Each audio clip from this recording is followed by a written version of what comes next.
Segunda Tesalonicenses 2:17 dice así la palabra del Señor: pero nosotros, hermanos, separados de vosotros por breve tiempo en persona, pero no en espíritu, estábamos muy ansiosos con profundo deseo de ver vuestro rostro, ya que queríamos ir a vosotros, al menos yo, Pablo, más de una vez, pero Satanás nos lo ha impedido.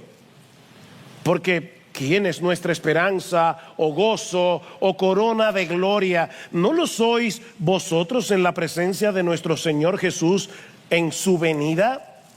Pues vosotros sois nuestra gloria y nuestro gozo. Si yo les preguntara, ¿cuál es la marca distintiva del cristiano? ¿Qué es lo que evidencia sin lugar a dudas que una persona es un verdadero discípulo de Jesús? Yo espero que por lo menos los cristianos que están en este lugar respondan rápidamente que esa marca distintiva es el amor. El amor. Hablando de la relación de los cristianos entre sí, dice el Señor Jesucristo en Juan capítulo 13, versículo 35, que el mundo conocerá que nosotros somos sus discípulos si tenemos amor los unos por los otros. Y en 1 Corintios 13, Pablo nos dice que las tres virtudes cardinales de la vida cristiana son la fe, la esperanza y el amor, y que el mayor de los tres es el amor. Ahora, yo debo hacer una aclaración, sobre todo por amor a las personas que nos visitan en esta mañana. Nadie será salvo por amar. O sea, la Biblia no dice ama y serás salvo. La Biblia dice cree y serás salvo. Nadie será salvo por amar. Somos salvos por creer. Pero todo aquel que ha sido salvado por gracia por medio de la fe evidencia su salvación por medio del amor. El amor es la evidencia. Amados, amémonos unos a otros, el texto que leímos al inicio de este culto, porque el amor es de Dios. Todo aquel que ama es nacido de Dios y conoce a Dios. El que no ama no ha conocido a Dios, porque Dios es amor. Mis hermanos, no hay que saber griego para entender lo que Juan está diciendo aquí. Todo aquel que ama es porque es nacido de Dios. El que no ama no ha conocido a Dios.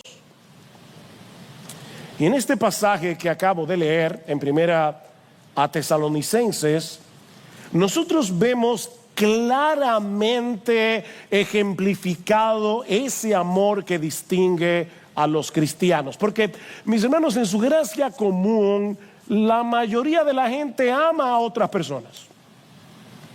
Pero aquí estamos hablando de un amor distintivamente cristiano, y lo veremos a medida que vamos desarrollando este mensaje. Y en Pablo nosotros tenemos un ejemplo de ese tipo de amor.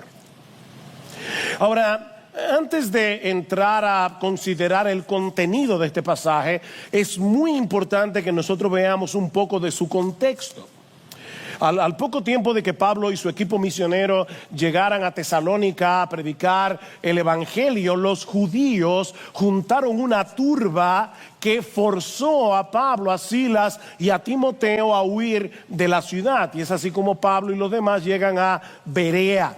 De manera que los misioneros tuvieron muy poco tiempo, apenas unas pocas semanas, para discipular a estos nuevos creyentes y confirmarlos en su fe. Y tal parece que sus adversarios, los mismos que forzaron su salida, aprovecharon la ausencia de Pablo y de los misioneros para desacreditarlos, diciendo a estos nuevos creyentes que estos evangelistas en realidad no tenían ningún interés en ellos, que los habían abandonado. Y es precisamente para responder a esa acusación que Pablo escribe esta porción de la carta, que va desde el versículo 17 del capítulo 2 hasta el capítulo 3, versículo 12. Esto es toda una sola porción de la carta a los tesalonicenses. Y en toda esta sección hay una gran carga emotiva que no se percibe con la misma fuerza en nuestra versión en español. Para aquellos que nos visitan, el Nuevo Testamento se escribió en el idioma griego y siempre que se traduce un documento de un idioma a otro, algo se pierde. El comentarista Hendrickson, cuando digo que algo se pierde, me refiero a la fuerza, no a la palabra en sí. Nosotros tenemos la palabra de Dios en español y es la palabra de Dios. Pero es función de los predicadores tratar de desentrañar lo que está detrás del texto y que no podemos ver en nuestra versión en español. El comentarista Hendrickson dice que a partir de este momento el estilo de Pablo se torna intensamente emocional. Las palabras mismas parecen temblar, dice Hendrickson. Es por eso que hemos titulado este sermón Anatomía del amor cristiano. Porque miren, mis hermanos, cuando uno lee este pasaje con detenimiento, casi puede escuchar el latido de Pablo, el latido de su corazón por estos hermanos de Tesalónica. Vamos a dividir este pasaje en tres partes y yo espero que sean fáciles de recordar. En primer lugar, un anhelo ferviente. En segundo lugar, un obstáculo formidable. Y en tercer lugar, una esperanza motivadora. Miren qué fácil. Un anhelo ferviente, un obstáculo formidable y una esperanza motivadora. Veamos entonces, en primer lugar, el anhelo ferviente de los misioneros y especialmente de Pablo de regresar a Tesalónica para fortalecer a estos nuevos creyentes en la fe. Vean otra vez el versículo 17. Pero nosotros, hermanos, separados de vosotros por breve tiempo, en persona pero no en espíritu, estábamos muy ansiosos con profundo deseo de ver vuestro rostro. La palabra que se traduce como separación es un verbo compuesto que de paso solo aparece aquí en todo el Nuevo Testamento y que significa quedarse huérfano. Eso es lo que significa el texto. Es la palabra huérfano, pero con un prefijo que la fortalece. O sea, la palabra ya es fuerte en sí misma, pero Pablo le añade un prefijo que transmite una idea más desgarradora. Es como cuando nosotros colocamos la palabra súper antes de una palabra para señalar que algo no solo es doloroso, sino súper doloroso, o que algo no solo es angustioso, sino súper angustioso. Bueno, eso es exactamente lo que Pablo está haciendo aquí. Este verbo sugiere una separación violenta, una separación desgarradora, dolorosa, profundamente dolorosa, como la de un niño que ha perdido de repente a sus padres o como alguien que ha perdido un miembro de su cuerpo. Así de doloroso. Y hermanos, así se sentía Pablo cuando se vio forzado a dejar atrás a estos creyentes recién convertidos. A pesar de que no hacía mucho tiempo que había ocurrido la separación, note lo que dice el versículo 17, porque hermanos, nosotros separados de vosotros por breve tiempo, y aparentemente lo que eso significa es, hace poco que ocurrió esta separación, pero nos sentimos huérfanos de vosotros. Y Pablo aclara, separados, y aquí vuelvo otra vez, literalmente, separados de rostro, pero no de corazón. Eso es lo que dice el texto. De rostro, pero no de corazón. En otras palabras, aunque los judíos habían apartado a Pablo y a los misioneros de la iglesia en Tesalónica, no habían podido apartar a estos hermanos de sus corazones. Ellos estaban fuera de su vista, pero no de sus pensamientos, no de sus oraciones. El amor por ellos permanecía intacto a pesar de la lejanía, y de ahí el anhelo ferviente de Pablo de volver a verlos. Noten otra vez el versículo 17. Yo quiero ir palabra por palabra, hermanos. Pero nosotros, hermanos, separados de vosotros por breve tiempo, en persona pero no en espíritu, estábamos muy ansiosos, con profundo deseo de ver vuestro rostro. Y una vez más, el lenguaje es muy emotivo. La palabra que se traduce como ansioso conlleva la idea de apresurarse, de esforzarse. O sea, no se trata de una mera emoción, sino de una emoción que mueve la voluntad. Lo que Pablo está diciendo es que ellos se habían esforzado al máximo por regresar a Tesalónica. Porque hay gente que se vuelve ansiosa y no hace nada. Es como esas personas que están muy ansiosas sentados en una mecedora. Solo se mueven en el mismo sitio. Pero aquí no estamos hablando de ese tipo de ansiedad. Es una emoción que te mueve a la acción. Pablo está diciendo, para responder a las acusaciones que se habían hecho contra ellos, nos hemos esforzado al máximo por regresar a Tesalónica, porque tenemos un profundo deseo de volver a verlos. Y esta palabra, que se traduce como deseo, es la misma que se traduce como concupiscencia en el capítulo 4, versículo 5. Esta palabra, que podemos traducir literalmente sobre deseo, no es una palabra mala en sí misma, aunque en el Nuevo Testamento muchas veces lo que significa es lujuria, pero depende del contexto y del objeto del deseo para determinar si se trata de un sobredeseo pecaminoso o un sobredeseo por algo bueno. Expresa un deseo muy intenso por algo. Los misioneros deseaban intensamente regresar a Tesalónica, porque estaban preocupados por el estado espiritual de estos recién convertidos, y eso lo veremos cuando estudiemos el capítulo 3. Pero déjenme darles una idea. Versículo 1 del capítulo 3. Por lo cual, no pudiendo soportarlo más, pensamos que era mejor quedarnos solos en Tesalónica, y enviamos a Timoteo, nuestro hermano y colaborador de Dios en el Evangelio de Cristo, para fortalecerlos y alentarlos respecto de vuestra fe. Capítulo 3, versículo 5. Por eso también yo, cuando ya no pude soportar más, envié para informarme de vuestra fe, por temor a que el tentador os hubiera tentado y que nuestro trabajo resultara en vano. Pero ahora Timoteo ha regresado de vosotros a nosotros y nos ha traído buenas noticias. Y la palabra ahí es evangelio.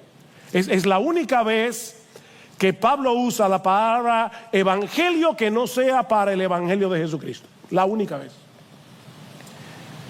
Las noticias de Pablo, de Timoteo, dice Pablo, me sonaron como un evangelio para mí.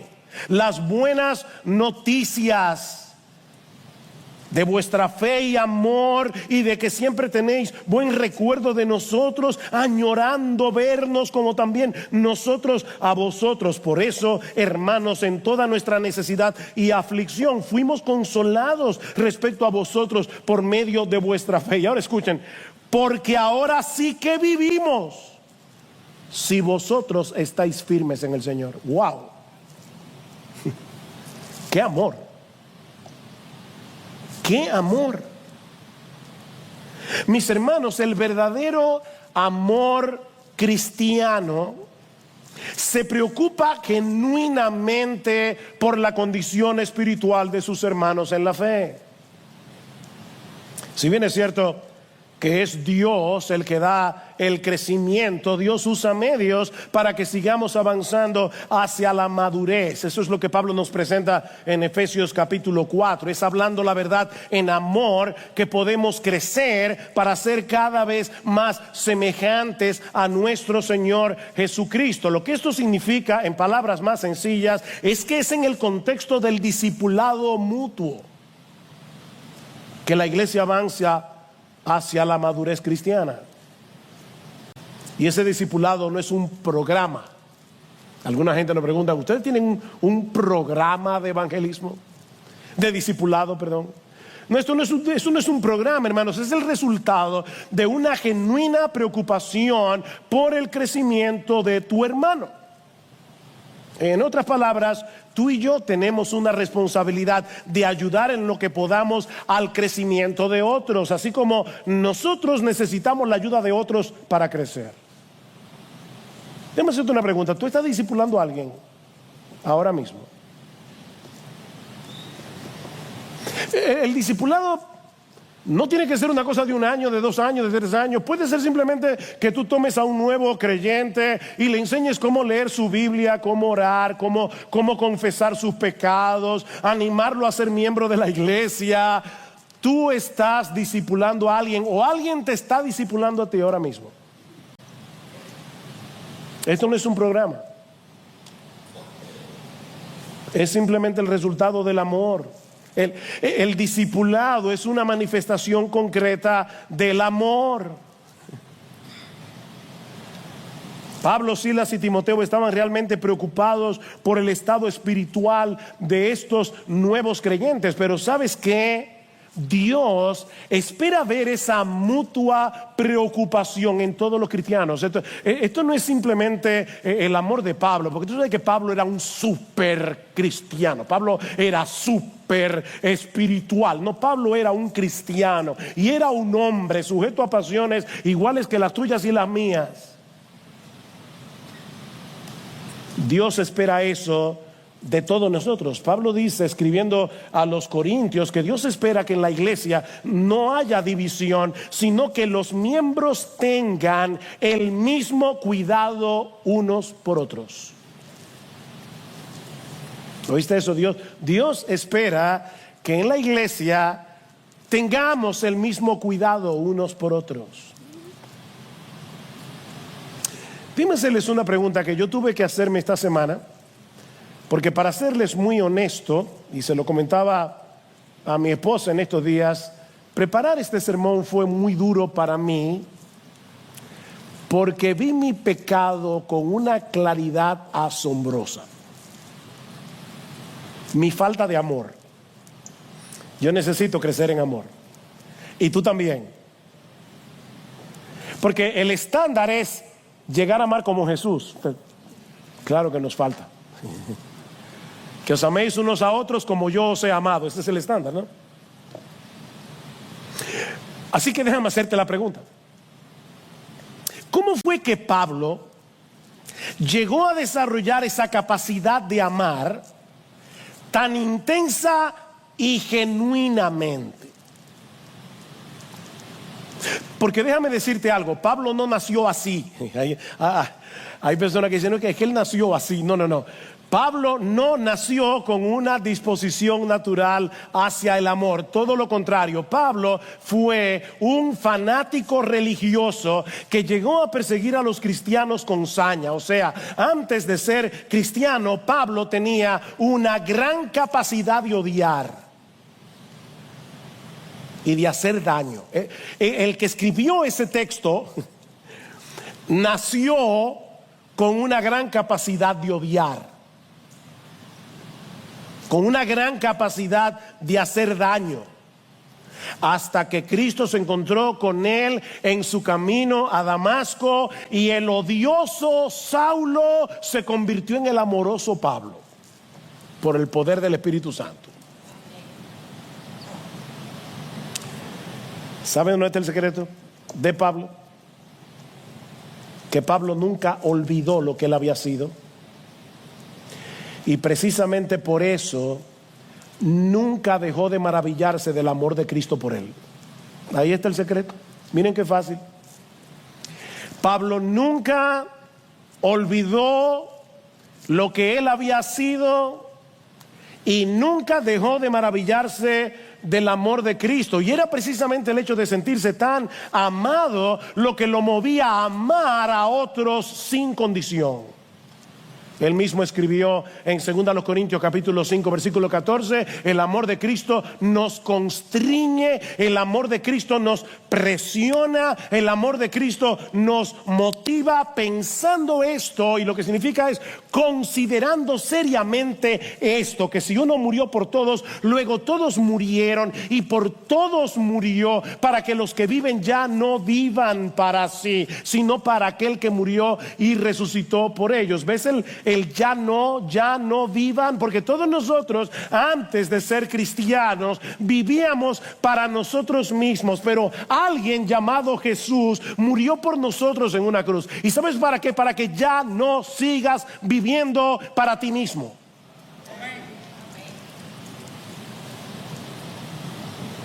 ¿Tú quieres aprender a amar así? Pon el evangelio en el centro de tu vida. No lo pierdas de vista.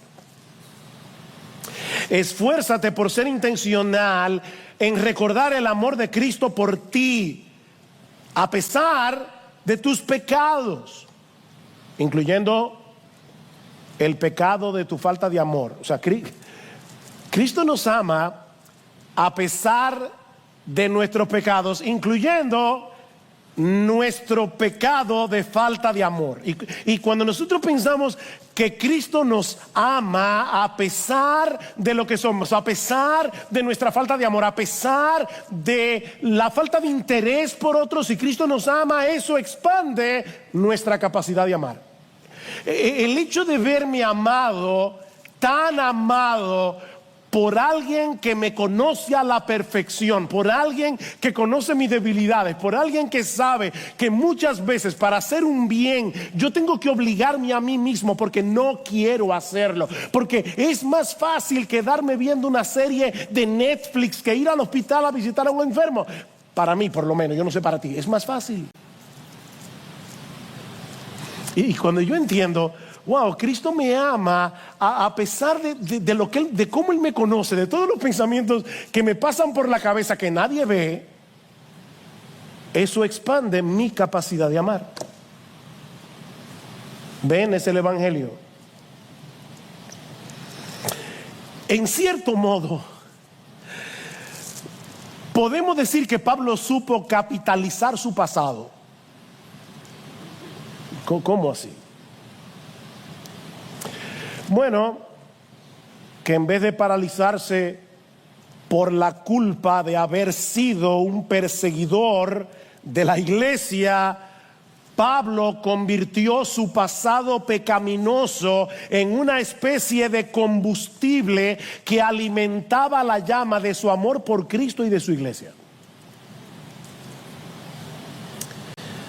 Wow, Cristo me ama.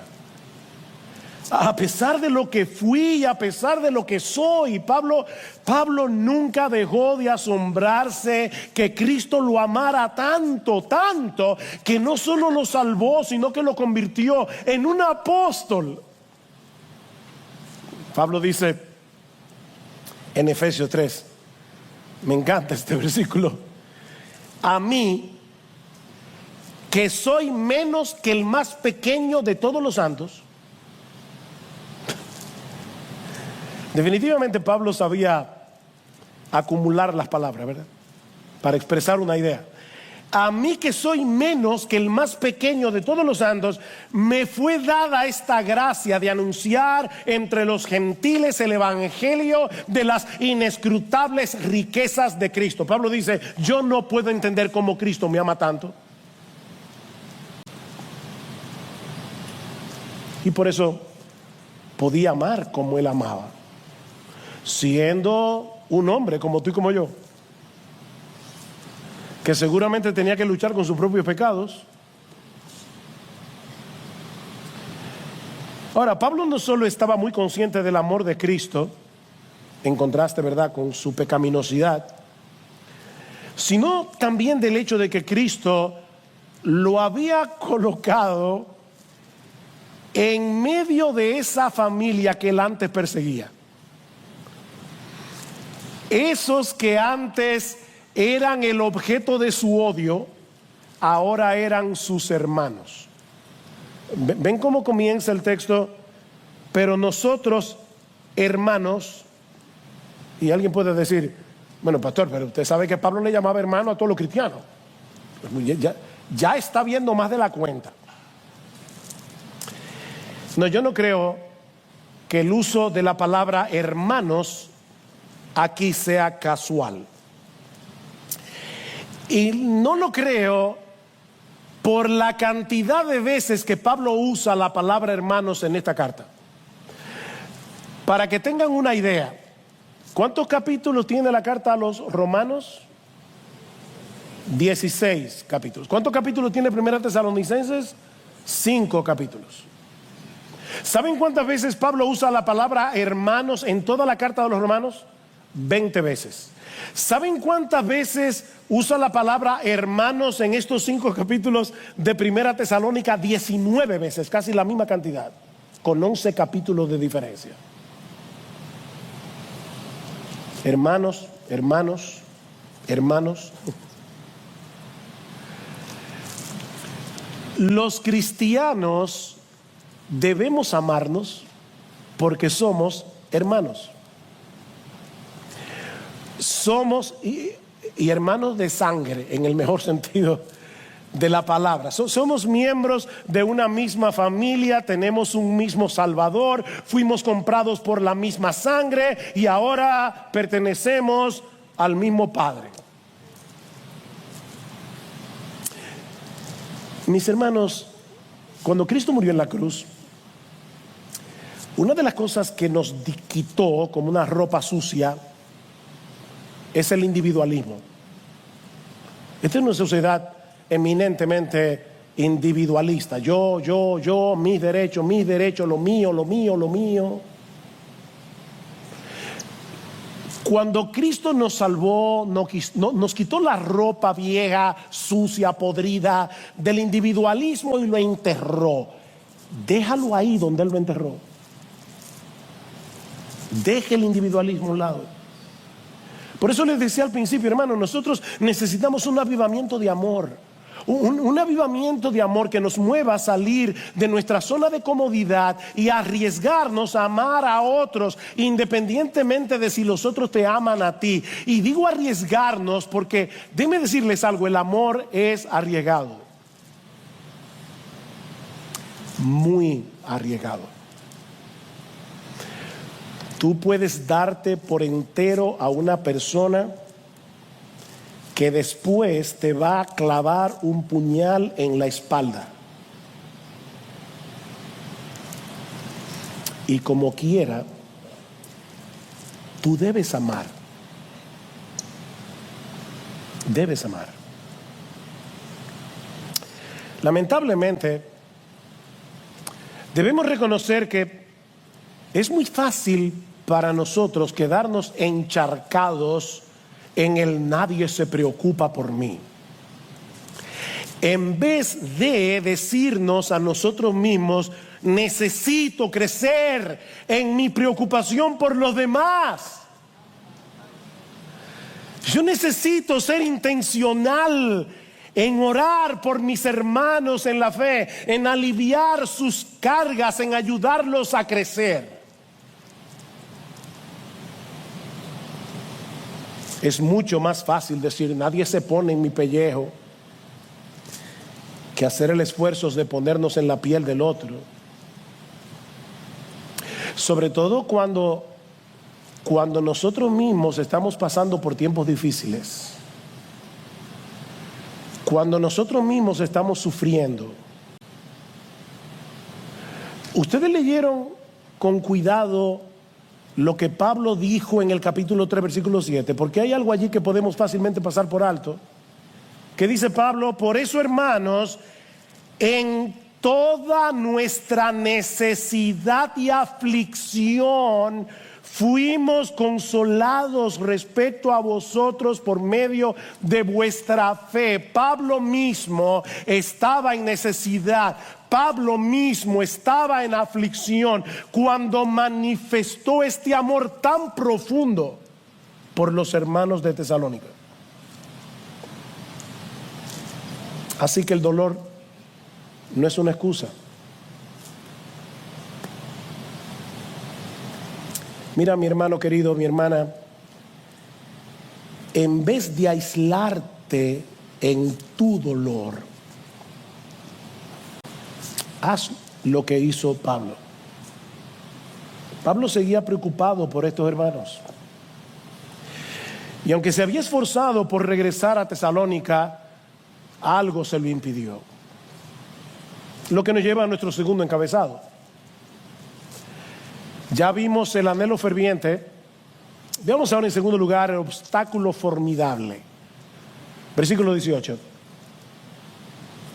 Ya que queríamos ir a vosotros, al menos yo, Pablo, más de una vez, y no es que Pablo está diciendo, bueno, por lo menos yo, Timoteo y Sila, yo no sé, no. Lo que pasa es que varias veces Pablo se quedó solo, sin Timoteo y Silas, y muy probablemente lo que Pablo está diciendo es, cuando yo estaba solo, más de una vez yo traté de volver, y no pude. ¿Y por qué no pudiste, Pablo? Porque Satanás nos lo ha impedido. ¿Qué texto más misterioso, verdad? Satanás me lo impidió, o Satanás nos estorbó, como dice la Reina Valera del 60. Este es un término militar que hace referencia a las trincheras que cavaban en el camino las tropas enemigas para evitar que el otro ejército avance. Esa es la idea. Así que Pablo está señalando a Satanás aquí como una fuerza opositora que se opone al avance del evangelio. Ahora, nosotros no sabemos cómo fue que Satanás le impidió a Pablo regresar a Tesalónica, porque Pablo no lo dice, así que no nos vamos a poner a especular. Tampoco sabemos cómo es que Pablo podía saber con tanta certeza que fue el diablo que se lo impidió. Y esto es interesante porque en el libro de los Hechos, en el capítulo 16, por lo menos vemos dos ocasiones en que fue el Espíritu Santo el que le impidió a Pablo y a su equipo misionero avanzar. Dice en Hechos capítulo 16 que Pablo y su equipo misionero pasaron por la región de Frigia y Galacia, habiendo sido impedidos por el Espíritu Santo de hablar la palabra en Asia. Y cuando llegaron a Misia, intentaron ir a Bitinia, pero el Espíritu de Jesús no se lo permitió. ¿Ven? El Espíritu Santo estaba poniéndole obstáculos a Pablo, y lo estaba haciendo para obligarlo, para forzarlo. Si ustedes ven un mapa de Asia Menor, se van a dar cuenta que Pablo está recorriendo Galacia, Bitinia, y llega a un punto que solo le queda Troas, y después de Troas está el mar. Y es ahí donde aparece un varón macedonio que le dice a Pablo: pasa a Europa y ayúdanos. Así que el evangelio llega a Europa porque el Espíritu Santo, que aquí es identificado como el Espíritu de Jesús, tiene un plan misionero, y conforme a ese plan misionero estaba acercando a Pablo para que el evangelio llegara a Europa. Así que yo vuelvo a preguntar: ¿cómo podía Pablo saber que en esa ocasión el impedimento vino del diablo y no del Espíritu Santo?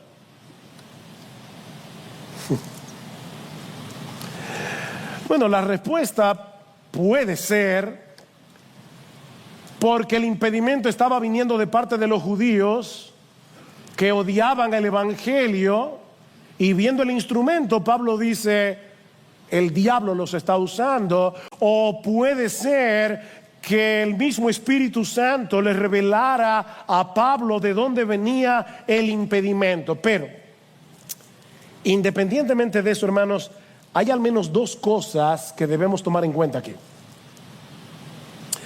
La primera es que en el avance de la obra de Dios en el mundo, ni el Espíritu Santo ni Satanás son observadores pasivos. Eso es obvio. Mientras el Espíritu Santo está usando a los siervos de Dios para que se propague el evangelio, el enemigo de nuestras almas está haciendo todo lo que esté a su alcance para obstaculizarnos. El diablo odia el evangelio. De hecho, mi amigo que estás aquí sin Cristo, déjame decirte algo. ¿Sabes por qué el diablo odia el evangelio? Porque Satanás no quiere que tú escuches el evangelio, porque el evangelio es poder de Dios para salvación. Y el diablo es tan cruel que quiere arrastrarte con él al infierno. Por eso el diablo odia tanto el evangelio. No es de gratis. Pero la segunda cosa que debemos tomar en cuenta es que aún el mismo Satanás está bajo el control soberano de Dios. Y por lo tanto, él no puede actuar sin su permiso. ¿Recuerdan en Lucas, capítulo 21, versículo 22-31, cuando Cristo le dice: Pedro, Satanás os ha pedido para zarandearlos como a trigo, pero yo he rogado por ti para que tu fe no falte. Satanás os ha pedido, porque él no puede hacer absolutamente nada a menos que Dios se lo permita. Y cuando Dios se lo permite, es porque tiene un propósito superior en mente. Dios usa al mismo diablo para llevar a cabo sus planes. Tal vez Él quiere hacernos más conscientes de nuestra debilidad y llevarnos a depender más de Él en oración. O simplemente Él quiere redireccionar nuestros pasos hacia otro ministerio o hacia otro lugar, y está usando al diablo para llevar a cabo su plan. Porque de una forma u otra, la voluntad soberana del Dios soberano termina imponiéndose. Y gloria a Dios por eso. De hecho, si lo pensamos bien, nosotros debemos darle gracias a Dios de que Él le haya permitido al diablo impedirle a Pablo regresar a Tesalónica. ¿Por qué? Porque de no haber sido así, Pablo no hubiera escrito esta carta, ni la segunda. ¿Qué sabio es Dios? De haber tenido éxito en su deseo de volver, Pablo no hubiera tenido la necesidad de escribir Primera Tesalonicenses ni Segunda Tesalonicenses. Y la iglesia de Cristo se habría perdido de dos tesoros tan valiosos.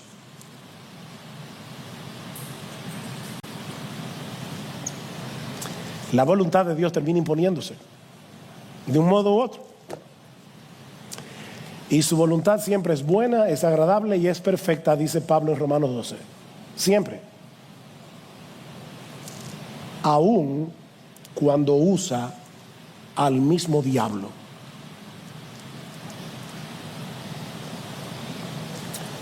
Sin embargo, mis hermanos, aunque eso definitivamente es un misterio para nosotros, el mismo Dios nos dice en su palabra que debemos orar por el avance del evangelio, precisamente debido a esa oposición diabólica. Mis hermanos, nosotros estamos en una guerra. Esto no es un picnic de escuela dominical, esto es una guerra. Esto es una guerra que se pelea de rodillas. ¿Qué dice Pablo en 2 Tesalonicenses, capítulo 3? Versículos 1 al 3, dice: finalmente, hermanos, orad por nosotros para que la palabra del Señor se extienda rápidamente y sea glorificada, así como sucedió también con vosotros, y para que seamos librados de hombres perversos y malos, porque no es de todos la fe. Pablo está diciendo: oren por nosotros, porque la obra no se hace sin impedimento. Y en Efesios capítulo 6, ustedes conocen el texto: no tenemos lucha contra sangre y carne, sino contra principados, contra potestades, contra huestes de maldad en las regiones celestes. Y ahora Pablo termina diciendo: tomen la armadura de Dios y oren por mí, para que me sea dada palabra, para que yo pueda, en medio de esta guerra, yo pueda dar a conocer el evangelio como yo debo predicarlo. Oren por mí, dice Pablo, aún para que Dios me dé valor. Oren por eso. Cuando sus pastores salen a predicar, hermanos, estos o los hermanos que van a Primavera, o los hermanos que van a Yabonico y a otros lugares, que salen cada domingo de esta iglesia y de otras iglesias de Cristo en el mundo entero a predicar el evangelio, el diablo está atento, no el mismo Satanás, porque él no es omnipresente, pero sus huestes demoníacas quieren impedir que el evangelio se expanda. ¿Y qué debemos hacer nosotros? Orar. Orar, mis hermanos, porque este es un enemigo que no podemos enfrentar en nuestras propias fuerzas, y porque lo que está en juego aquí es demasiado precioso. Y eso nos lleva a nuestro tercer encabezado. Ya hemos visto un anhelo ferviente, hemos visto un obstáculo formidable. Veamos ahora, en tercer y último lugar, una esperanza motivadora. Una esperanza motivadora. Además del profundo amor que los misioneros sentían por los creyentes de Tesalónica, su anhelo de volver a verlos y confirmarlos en su fe era motivado por el gozo que estos creyentes producían en el corazón de Pablo en el presente, y el gozo que estos creyentes producirían en el corazón de Pablo en la segunda venida de Cristo. Vean el versículo 19. Segunda Tesalónica 2:19. Porque ¿quién es nuestra esperanza, o gozo, o corona de gloria? ¿No lo sois vosotros en la presencia de nuestro Señor Jesús en su venida? Pues vosotros sois nuestra gloria y nuestro gozo. Obviamente, nuestra esperanza y nuestro gozo cuando lleguemos al cielo será encontrarnos con Jesús. Nada sobrepasará el gozo y la alegría de estar en su presencia. Pero lo que Pablo está diciendo es que también será motivo de mucha alegría ver en nuestros hermanos, estoy escogiendo cada palabra, no ver a nuestros hermanos, no, eso también será de alegría, pero ver en nuestros hermanos el resultado del trabajo que hicimos aquí para beneficio de ellos. Déjenme explicar esto con calma, porque quiero animarlos. Miren, hay muchas personas que intervienen en la salvación y edificación de cada creyente. Y es imposible establecer de este lado de la eternidad qué papel le tocó a cada uno. Escribiendo a los Corintios, Pablo dice: yo planté, Apolos regó, pero el crecimiento lo ha dado Dios. Así que ni el que planta es algo, ni el que riega es algo, sino Dios que da el crecimiento. Así que al final la gloria es de Dios, porque Él es el que hace eficaz el fruto de nuestro ministerio. Pero en ese mismo pasaje Pablo dice que nosotros somos colaboradores de Dios. Somos colaboradores. ¿Qué socios tiene Dios, verdad? Somos colaboradores de Dios. Y todos los que intervinieron en esa cadena de evangelismo, discipulado, recibirán su recompensa. Tal vez tú fuiste el primero en compartir el evangelio con alguien que en ese momento no reaccionó. Luego vino otro y regó la semilla que tú habías sembrado. Y luego vino otro, años después, ya tú ni te acuerdas que tú le predicaste el evangelio a esa persona, que volvió a regar la semilla que tú sembraste. Hasta que allí fue cuando Dios dijo: vive, y la persona se convirtió.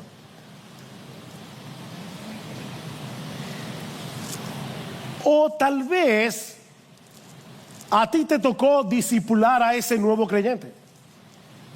y ayudarlo en sus primeros pasos en la fe. O tal vez tú fuiste el instrumento que el Señor usó en tiempo de peligro, cuando ese mismo hermano estuvo a punto de caer y debido a tu cuidado fue rescatado a tiempo. Sea lo que sea que tú hayas hecho por la salvación de algunos, por la santificación de otros, mis hermanos, todo será recordado y recompensado en aquel día.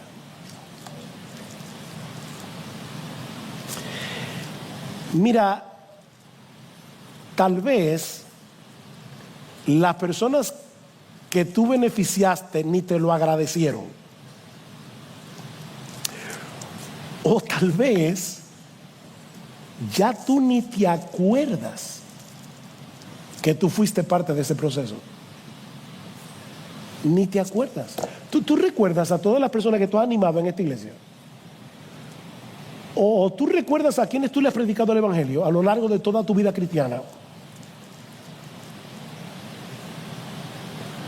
Hay una historia famosa de un señor llamado Luke Short, un inglés, que oyó el evangelio a través de un pastor muy famoso en la época de los puritanos, Richard Sibbes, y no se convirtió. 15 años tenía. Luke Short emigró a las colonias americanas y cuando tenía más de 90 años de edad, sentado en una piedra en su campo, recordó la prédica de Richard Sibbes que él oyó cuando tenía 15 años y se convirtió.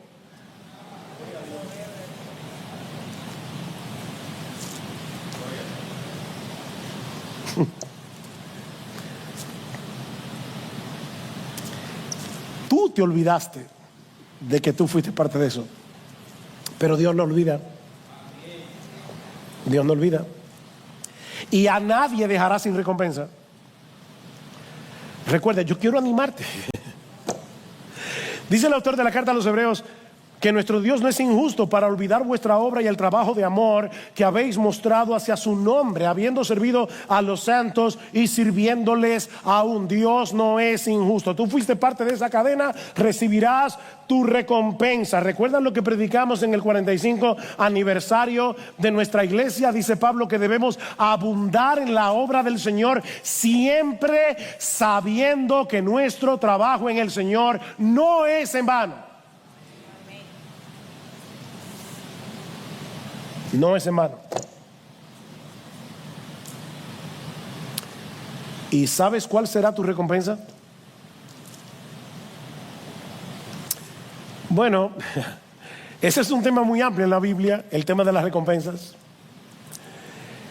Y yo no pretendo en 2 minutos decir todo lo que la Biblia enseña acerca de ese tema. Pero en gran medida,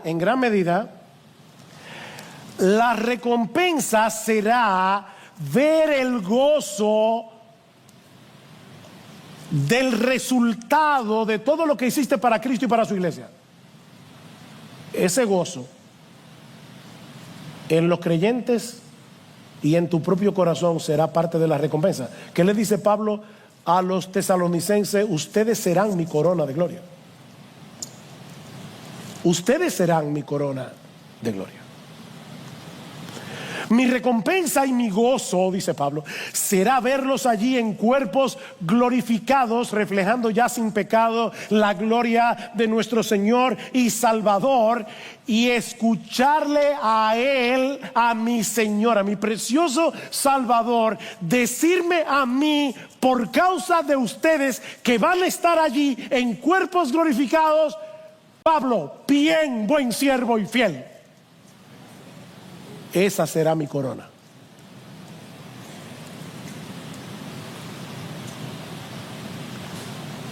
Bien, buen líder de grupo pequeño. Te ocupaste de tus hermanos que estaban allí en ese grupo. Bien, buen maestro de escuela dominical. Tú ni te acuerdas a quién le diste clases cuando ese niño tenía 8 años, pero tú sembraste una semilla en el corazón de ese niño cuando tú eras maestro de escuela dominical, y sin tú saberlo, con el paso del tiempo Dios fue enviando persona tras persona tras personas que regaron esa semilla hasta que germinó. Y cuando estemos en la gloria, nosotros veremos a todos esos santos brillando con la gloria de Jesús, y Cristo diciendo: ven acá, mi hijo, ven acá, ven acá. Tú ves que está ahí, bien buen siervo y fiel, porque Él está aquí por ti, por mí.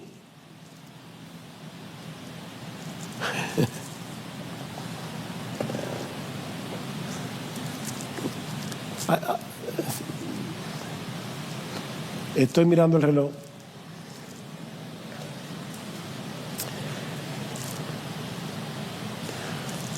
Hay una canción que la letra no es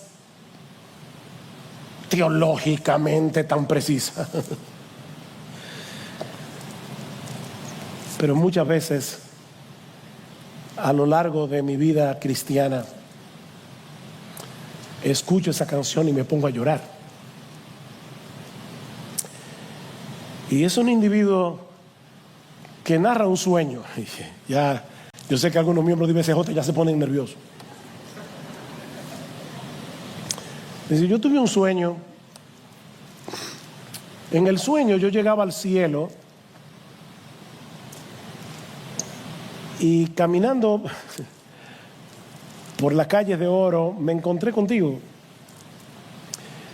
Y mientras hablábamos, un joven vino caminando hacia ti y te dijo: fulano, tal vez tú no me recuerdas, pero yo fui alumno tuyo en la escuela dominical cuando yo tenía 8 años.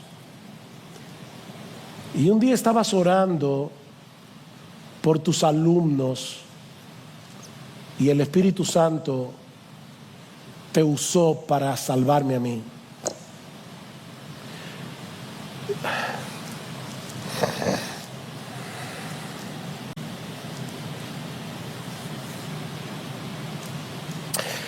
Y luego vino otro y te dijo: ¿tú te acuerdas cuando un misionero llegó a la iglesia y dio un reporte y pidió una ofrenda por esa obra misionera, y tú no tenías mucho, pero lo poco que tenías lo diste, y el Señor usó tu ofrenda para que ese misionero pudiera volver al campo misionero, y yo fui salvo? Y la canción tiene un estribillo, un corito, un coro que dice: gracias por haberte dado al Señor. Yo soy una vida que fue transformada porque tú te diste al Señor. Y él termina diciendo: yo sé que dicen que en el cielo no habrá lágrimas, pero me parece que tú te volteaste y me pareció ver una lágrima en tus ojos. Gracias por haberte dado al Señor. Gracias. Porque en el cielo no solo viviremos amando, sino también contemplando por siempre, por los siglos de los siglos, el fruto de nuestro amor terrenal. Lo que tú hiciste aquí por amor, tú verás el fruto allá, por los siglos de los siglos. No se cansen de hacer el bien, le dice Pablo a los Gálatas, porque a su tiempo segaremos y no desmayamos. No te canses. No te canses de discipular a otro. No te canses de consolar al afligido. No te canses de predicar el evangelio. No te canses. Padres, no se cansen de criar a sus hijos. Yo sé que a veces parece que la labor no está dando resultado. Padres, no se cansen de orar por ellos. A su tiempo segaremos y no desmayamos.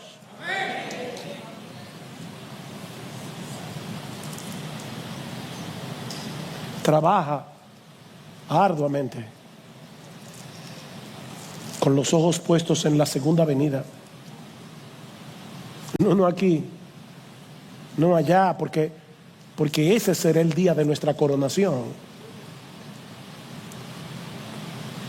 No juzguéis nada antes de tiempo hasta que venga el Señor, el cual aclarará también lo oculto de las tinieblas, manifestará las intenciones de los corazones, y entonces cada uno recibirá su alabanza de Dios. ¿Sabes qué? Lo que nadie vio de tu trabajo, Dios lo vio. Dios vio tu lucha para poder servirle a ese hermano, a esa hermana. Dios vio tu lucha criando a tus hijos. Dios vio tu lucha.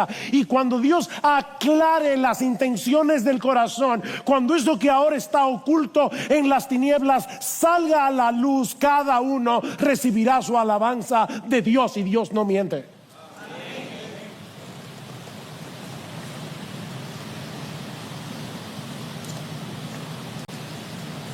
Y mientras llegue ese día,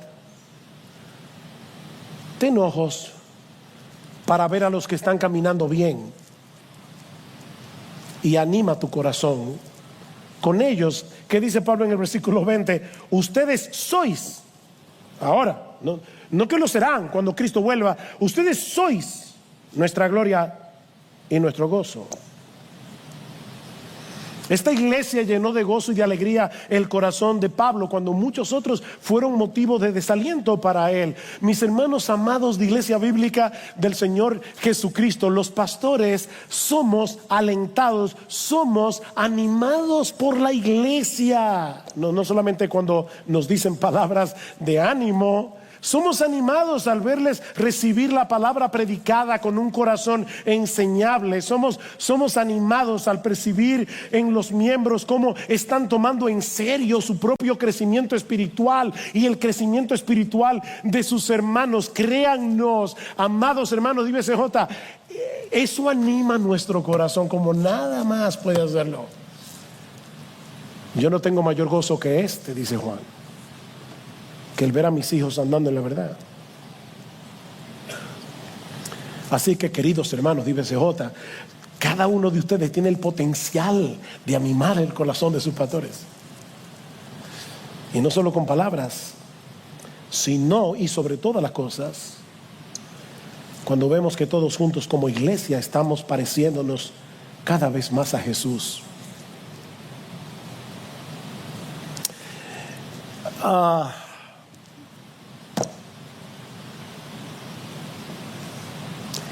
Yo no puedo terminar sin decir dos cosas.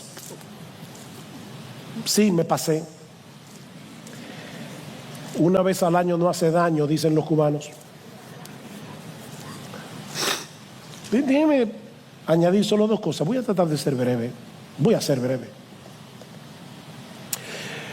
La primera es que vuelvas a recordar el Evangelio. Vuelve a recordar el Evangelio, porque miren, es muy difícil escuchar un mensaje como este y no sentirse muy mal, bien convicto de pecado. Se lo digo por mí. Nos quedamos tan cortos al ver ese ejemplo de amor. Pero recuerda, mi hermano, mi hermana, que Cristo vivió, murió y resucitó por ti, para reconciliarte con el Padre. Él llenó la medida de amor que nosotros jamás vamos a poder llenar de este lado de la eternidad, que de hecho ni siquiera Pablo la pudo llenar, una medida que nadie puede llenar. Y la sangre que Él derramó en la cruz hace 2000 años todavía nos limpia de pecados, incluyendo nuestra falta de amor. Si confesamos nuestros pecados, Él es fiel y justo para perdonar nuestros pecados y limpiarnos de toda maldad. ¿Has podido identificar en ti falta de amor? ¿Has podido identificar en ti áreas en las que tú puedes crecer en el amor? Pídele perdón al Señor y el Señor te perdonará. Recuérdate de nuevo el Evangelio para que no te quedes aplastado por el peso de la culpa y puedas regocijarte otra vez en tu salvación y seguir corriendo. Pero no lo dejes ahí. Y aquí está mi segunda aplicación. Todos nosotros necesitamos seguir creciendo en nuestra capacidad de amar a los demás. Y esa gracia del perdón que Cristo nos ofrece en el Evangelio debe ser el combustible que nos impulse a seguir avanzando hacia la madurez. Y avanzar hacia la madurez no es otra cosa que parecernos cada vez más a Él. La razón por la que somos recibidos en la presencia de Dios es la obra de Cristo a nuestro favor. Como decíamos al inicio de este mensaje, no somos salvos por amar, somos salvos por creer. Cree en el Señor Jesucristo, cree y serás salvo.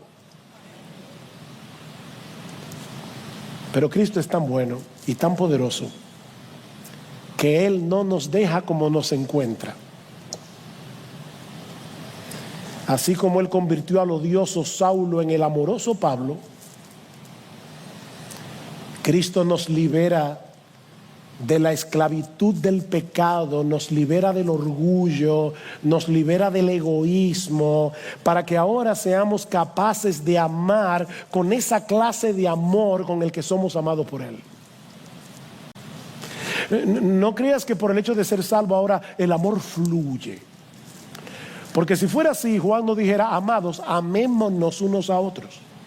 Es una orden. Ya fuiste capacitado para amar, ahora ama. Ama. Recuerda que el amor de Cristo es el que nos constriñe, es el que nos impulsa, es el que nos motiva al considerar seriamente que si uno murió por todos, luego todos murieron y por todos murió, para que los que viven ya no más vivan para sí, sino para aquel que murió y resucitó por ellos.